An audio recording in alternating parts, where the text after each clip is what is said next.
श्री व्यास जी ने धर्म की व्याख्या की। धर्म क्या है? धर्मः प्रोज्झित कैतवोत्र परमो निर्मत्सरा नाम सताम। ये धर्म जो हमें जीवन में संभाल करके रखता है, वही धर्म जो हमको सतमार्ग की ओर बढ़ाता है, वो धर्म किसे प्राप्त होगा? तो कहा निर्मत्सराणाम सताम। धर्म का असली वास्तविक हकदार वही है जिसने अपनी निर्मत्सरता को जीत लिया है। निर्मत्सरता किसको कहते हैं? निर्मत्सरता अर्थात जिसने अपनी ईर्ष्या भाव को जीत लिया है, जो दूसरों के सम्मान को, दूसरों की बड़ाई को देख करके चिढ़ता है, जिसके अंदर ये ईर्ष्या भाव जागृत हो जाता है कि इसका सम्मान क्यों, इसका आदर क्यों, इसी को निर्मत्सरता कहा गया।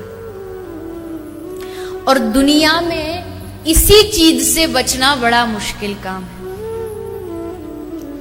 किसी दूसरे को बढ़ता हुआ देख करके प्रसन्न हो जाना, यही दुनिया का सबसे मुश्किल काम है।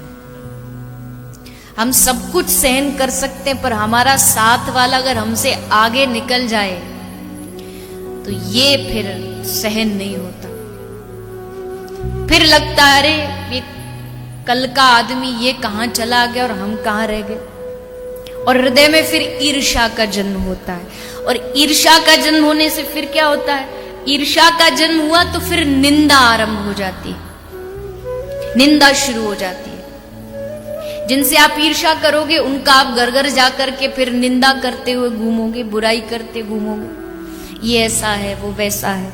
निंदा आरंभ हो जाती है। और निंदा करना मतलब जिसकी आप निंदा कर रहे हैं उसके सारे पापों को, सारी बुराइयों को अपने माथे पर ले। ये मैं नहीं, शास्त्र कह रहे। आप जिनकी निंदा करते हैं ना, उनके सारे पाप धीरे धीरे आपके जीवन में आ जाते, आरंभ हो जाते। इसलिए किसी की भी निंदा करने से पहले सावधान रहिएगा, सोचिएगा। अगर उसने कुछ गलत किया भी है तो आप उसकी निंदा करके उसके गलत कर्मों का फल अपने ऊपर ले रहे।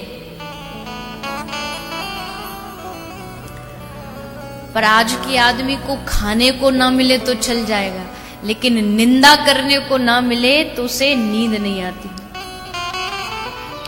इसकी बुराई, इसकी निंदा, उसकी निंदा, किसी को नहीं छोड़ते। लेकिन सावधान रहें निंदा करने से पहले।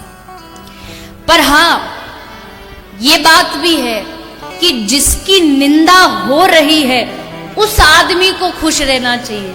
कोई अगर कहीं आपको अपनी बुराई करता हुआ दिख जाए, है तो थोड़ा मुश्किल काम कि अपनी बुराई सुन के हाँ जी हाँ जी हाँ बहुत अच्छा, बहुत बढ़िया, अरे हमारा बस चले तो निकाल डंडा खोपड़ी फोड़ डाले, तेरी इतनी हिम्मत, मेरी बुराई।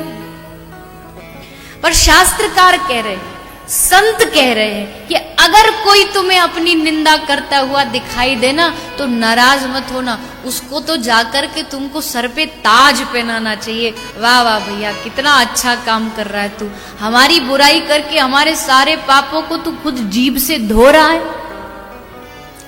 निंदकः शूकराश्चैव। शास्त्र कह रहा है कि निंदक और सूकर में कोई फर्क नहीं है।